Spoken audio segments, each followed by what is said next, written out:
बिस्मिल्लाहिर्रहमानिर्रहीम। अस्सलाम वालेकुम व्यूअर्स, जैसा कि आप मेरे चैनल पे देखते रहते हैं कि हम स्टूडेंट्स को गाइडेंस वगैरह प्रोवाइड करते हैं कि किस तरह आपने फ़ॉरेन कंट्रीज़ के अंदर स्कॉलरशिप सिक्योर करने हैं और किस तरह आपने अपने डॉक्यूमेंट्स प्रिपेयर करने हैं, सीवी, कवर लेटर, इस तरह की बहुत सारी वीडियोस जो हैं वो मैं ऑलरेडी अपलोड कर चुका हूं। तो आप मेरे चैनल पे उन वीडियोस को देख सकते हैं। इसी सिलसिले की आज एक कंटिन्यूशन है। हमारे साथ एक पाकिस्तानी स्टूडेंट दानियल जो कि रिसेंटली अभी मूव हुए हैं स्वीडन पीएचडी के लिए, तो उनको मैंने इनवाइट किया है इंटरव्यू के लिए। I am thankful to him कि उन्होंने टाइम दिया है इसके लिए। तो आज के इंटरव्यू से आपको इस चीज़ का अंदाज़ा हो जाएगा कि स्वीडन में अगर आप पीएचडी के लिए आना चाहते हैं तो ये कितना मुश्किल काम है या कितना इजी काम है, और किस तरीके से आपने चीज़ों को लेके चलना है और कितनी ज़्यादा आपने एफर्ट करनी है, और क्या जो है इसके स्टेप्स हैं, वो सारी चीज़ें इस इंटरव्यू के अंदर मैं डिस्कस करूँगा। तो अस्सलाम वालेकुम। वालेकुम अस्सलाम। थैंक तो यू शहजाद साहब, हम्म, इनवाइट करने के लिए आपका बहुत बहुत शुक्रिया। ये आपका शुक्रिया। अच्छा, तो हम स्टार्ट करते हैं सबसे पहले अपनी इंट्रोडक्शन से। आप थोड़ा ये बता दें कि आप पाकिस्तान में कहाँ से बिलोंग करते हैं और आपका बैकग्राउंड क्या है, यानी कि स्टडी आपने कहाँ से की है और आपकी कौन कौन सी मेजर डिग्रीज हैं। सो बेसिकली मैं डिस्ट्रिक्ट लिया से हूँ, पंजाब से। तो और मैंने अपनी इंटरमीडिएट तक एजुकेशन डिस्ट्रिक्ट लिया से ही कंप्लीट की है। उसके बाद मैंने 4 ईयर बीएस प्रोग्राम किया है बहाउद्दीन ज़करिया यूनिवर्सिटी से। और फिर मैंने 1 साल इंडस्ट्री में जॉब की है मुल्तान में, जिना फार्मास्यूटिकल्स में।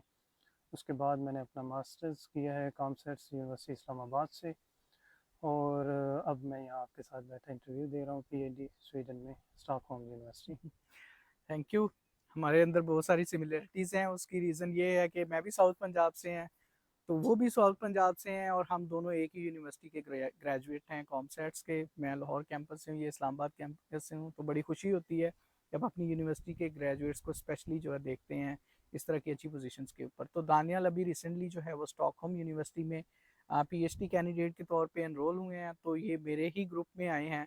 तो इसलिए मेरे लिए ज़्यादा जो है वो खुशी की बात है कि हम एक ही वर्किंग इन्वायरमेंट के अंदर जो है वो काम कर रहे हैं। तो दानियल, सबसे पहले आप ये बताएं कि आपकी यूरोप आने की क्या मोटिवेशन थी? आपने कोरिया, चाइना, इन तरह इस इन कंट्रीज़ के अंदर ट्राई क्यों नहीं किया? सो बेसिकली भाई I was trying from 2019। I got a position in China. हम्म, लेकिन फिर कोविड की वजह से बहुत सारे इश्यूज हो गए थे। वो मेरा 1 साल वेस्ट हो गया। मैंने इंडस्ट्री में जॉब की। हम्म, उसके बाद मैंने अपनी मास्टर की डिग्री कंटिन्यू की कॉमसेट इस्लामाबाद में।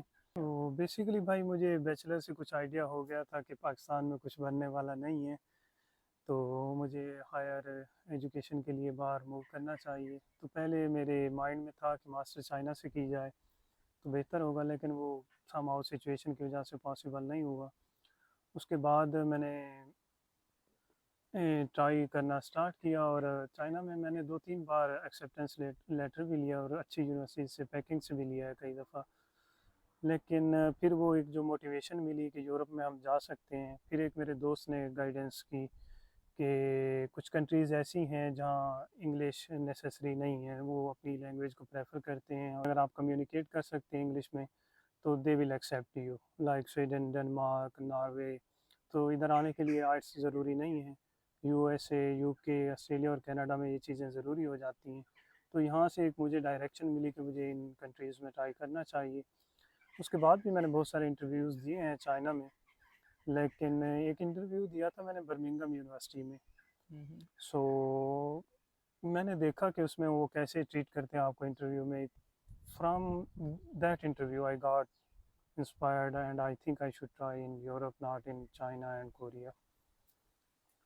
सही है। डेफिनेटली। तो आप कह रहे हैं कि आपको जो स्टूडेंट और प्रोफेसर का जो रिलेशन का बिहेवियर है, उस चीज़ ने ज़्यादा मोटिवेट किया कि आपको यूरोप में आना चाहिए। हाँ जी बिल्कुल। यस, एक्चुअली इनकी बात ठीक है, क्योंकि मैंने कोरिया से ग्रेजुएशन की है और पाकिस्तान से तो डेफिनेटली हम लोग पढ़े ही हैं। तो पाकिस्तान और कोरिया, वहाँ पर डिफरेंट कल्चर है स्टूडेंट टीचर रिलेशन का। तो एक गैप रहता है स्टूडेंट्स और टीचर्स के दरमियान कम्युनिकेशन का। अब तो खैर बड़ी एडवांसमेंट्स हो गई हैं, लेकिन हमारे तरफ के एरिया में जो हैं स्पेशली, वहाँ अभी भी टीचर्स जो हैं उनके साथ एक फासला रख के बात की जाती है। ओपनली यूरोप में चीज़ें डिस्कस कर सकते हैं प्रोफेसर्स के साथ, वो चीज़ें थोड़ा गैप है डेफिनेटली। अच्छा, उसके बाद आप ये बताएं कि आपने जो स्टार्ट। स्टॉकहोम यूनिवर्सिटी के अंदर अप्लाई किया है, इसका आपको पहले से किस तरह आइडिया हुआ कि जॉब्स किस तरह सर्च करनी है, पीएचडीज किस तरह सर्च करनी है? तो किस तरह आप सर्च करते रहे, आपकी क्या मेजर वेबसाइट्स थी या सोर्स थे जहाँ से सर्च किया? तो एक वेबसाइट है स्कॉलरशिप आइडिया के नाम से।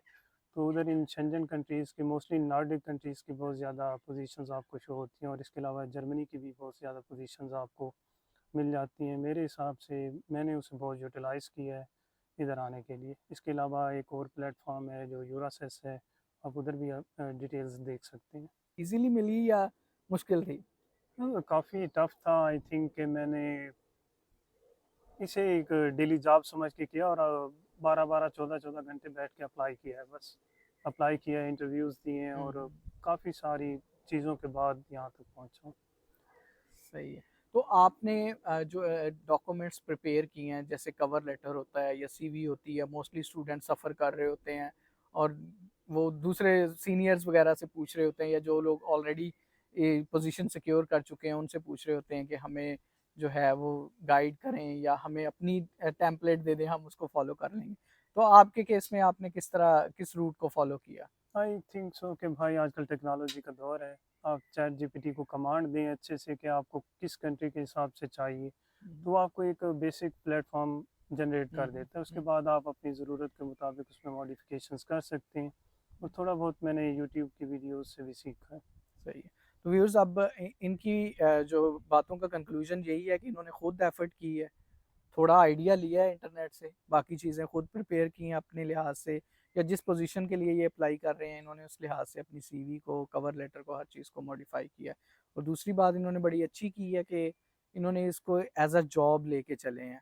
तो 12-14 घंटे बैठ के कॉन्टीन्यूसली अप्लाई किया। डेफिनेटली अगर आप अप्लाई नहीं करेंगे, ज़्यादा से ज़्यादा लोग जगह पे एप्लीकेशन फाइल नहीं करेंगे, तो ये मुश्किल होता है पोजीशन लेना। अच्छा दानियल, मुझे ये बताएं कि जो पोजीशन आपने सिक्योर की है, इसको ये आपकी एक्सपर्टीज से कितना मैच करती थी? आई थिंक ये कम्प्लीटली मैच तो नहीं करती है। बेसिकली उसी की एक कंटिन्यूएशन है। Somehow I can say 60 to 70% it relates to my previous research. हम्म। सही है। तो मतलब ये है कि थोड़ा बैकग्राउंड आपका था उस फील्ड के अंदर, थोड़ा नहीं काफ़ी ज़्यादा, हाँ, यानी इससे जो काफ़ी इजी हो काफ़ी जाता है। ज़्यादा। लेकिन जो 30-40% रह गया, इन्होंने बताया कि वो इन्होंने अपनी एफर्ट से अचीव किया है। अच्छा, जो स्वीडन है इसमें या दूसरे यूरोपियन कंट्रीज़ की हम बाद में बात करेंगे, या मे बी कोई अदर सुटेबल कैंडिडेट मिलेगा तो उसके साथ बात कर लेंगे। आप पर्टिकुलरली स्वीडन के लिहाज से बताएं, क्या प्रोसेस है पीएचडी लेने का स्टार्ट टू एंड? तो इसके लिए आप ये है कि पोजीशन सर्च करेंगे। उसके बाद आपके पास एक लास्ट डेट होती है, आपने अप्लाई करना है। अगर आप समहाउ उनकी फर्स्ट प्रायोरिटी में आ जाते हैं, वो आपको कैटेगराइज करते हैं, तो वो आपको इंटरव्यू के लिए कॉल करते हैं। और एक बड़ी वेल डिफाइंड ईमेल आएगी कि आपने इंटरव्यू किस तरह देना है। और इनका जो इंटरव्यूइंग प्रोसेस है वो भी काफ़ी अच्छा है। पहले आपसे फ्रेंडली कम्युनिकेट करते हैं, आपको वो इंट्रोडक्शन देते हैं अपना। सो उसके बाद इंटरव्यू के बाद वो एक फाइनल लिस्टिंग करते हैं based on your marks, CGPA and your research, your publications, and then they choose some 3 or 5 candidates among those applicants. Alright. जैसे इन्होंने बताया, मैंने भी अपने जो प्रोफेसर ने हायरिंग की है, बेसिकली दानियाल को ही हायर किया है उन्होंने, तो मैंने भी उनसे पूछा था कि आपने किस तरह हायरिंग करते हैं, तो उसने उन्होंने जो है मुझे सारा प्रोसीजर्स तो नहीं बताए, बट एक चीज़ बड़ा मैटर करती है कि अगर आपको उन्होंने कहा है ना प्रेजेंटेशन 10 मिनट की देनी है, तो आपने 10 मिनट 10 की मिनट देनी की है। देनी, टाइम 15 मिनट मैनेजमेंट। की नहीं देनी या 8 मिनट की नहीं देनी, आपने टाइम को अच्छे तरीके से मैनेज करना है। दूसरा, इंटरव्यू देते हुए आपका कॉन्फिडेंस लेवल बहुत असेस कर रहे होते हैं, और पढ़ाई के अलावा वो दूसरी स्किल्स भी आपकी देख रहे होते हैं। जैसे यूरोप में आज हम प्रेजेंटेशन देते हुए हॉबीज एक्सप्लेन करते हैं, ऐसे ही ना पहले। जी बिल्कुल। तो ये चीज़ें भी काफ़ी ज़्यादा असेस होती हैं। अच्छा, उसके बाद आ जाते हैं जी, आपने अप्लाई किया, आपकी पोजीशन सिक्योर होगी, तो उसके बाद वीज़ा प्रोसेस के ऊपर आ जाते हैं। स्वीडन का वीज़ा प्रोसेस कैसा है, मुश्किल है, ये ईजी है?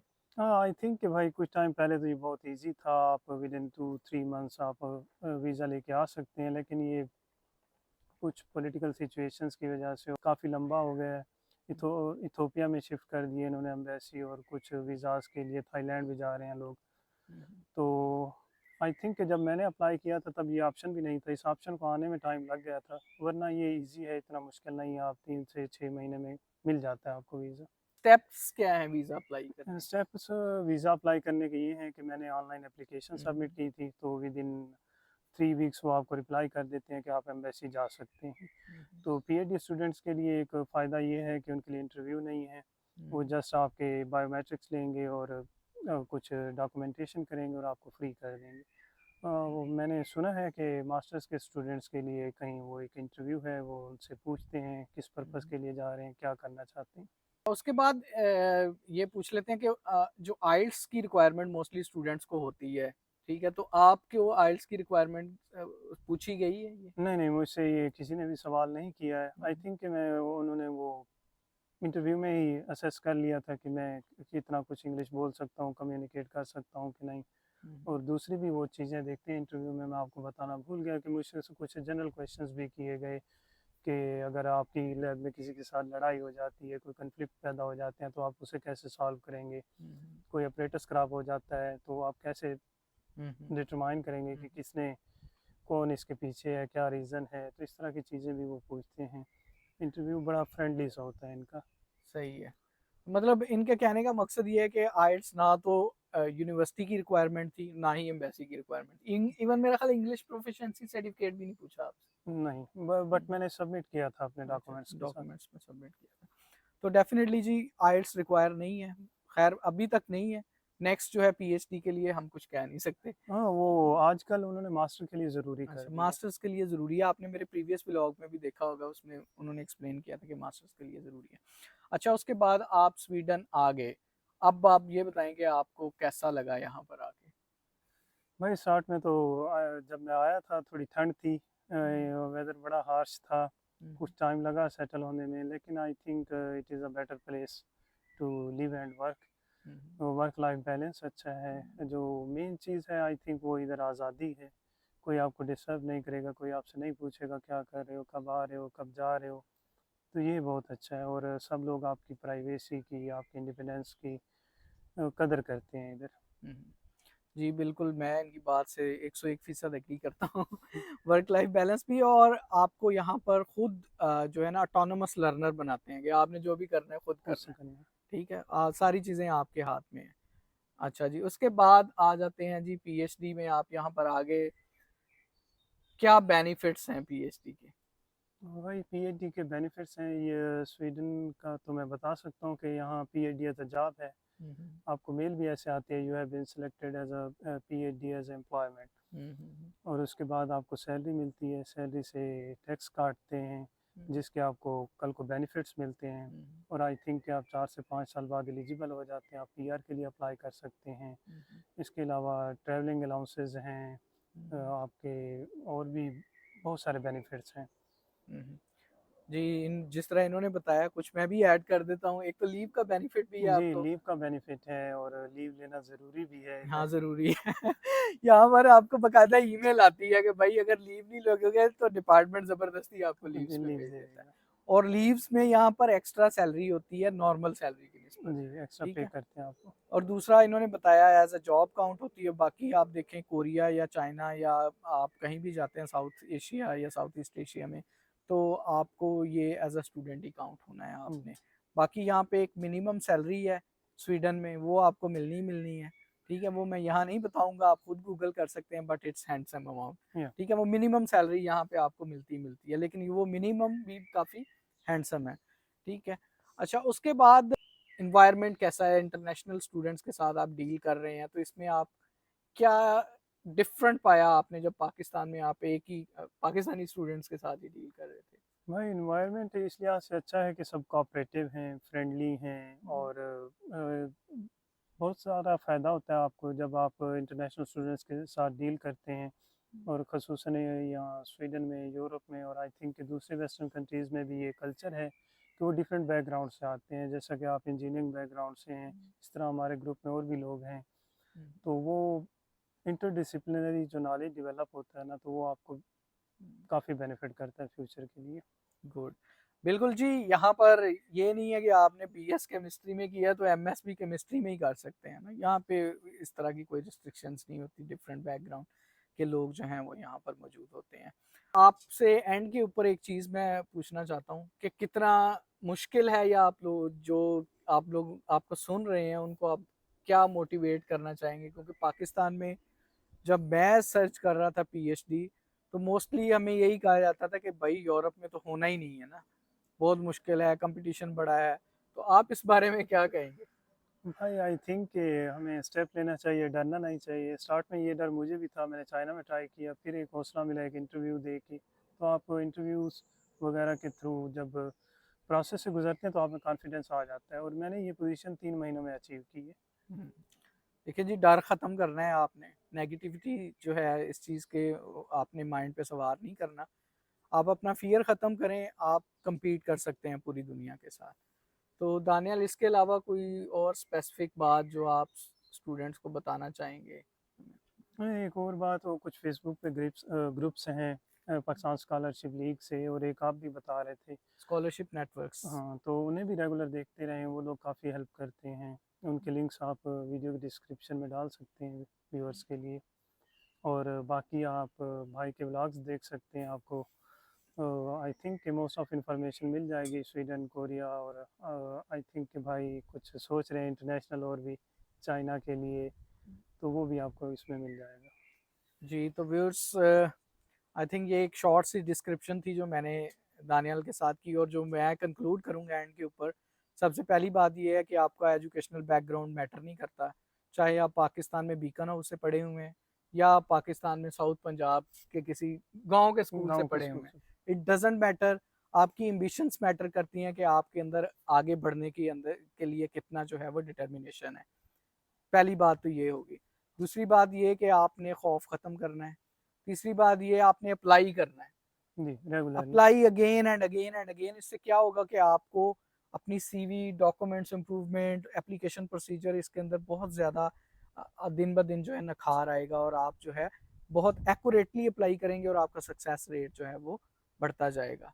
और उसके बाद जी, खुश रहें, खुशियाँ बांटें। इसी बिल्कुल। के साथ आज का व्लॉग करते हैं ख़त्म। तो हम आपके लिए हाजिर हैं, कभी भी अगर कोई क्वेश्चन हो तो आप कमेंट्स में मेंशन कर सकते हैं। We will be happy to answer it. अल्लाह हाफिज़। अल्लाह हाफिज़।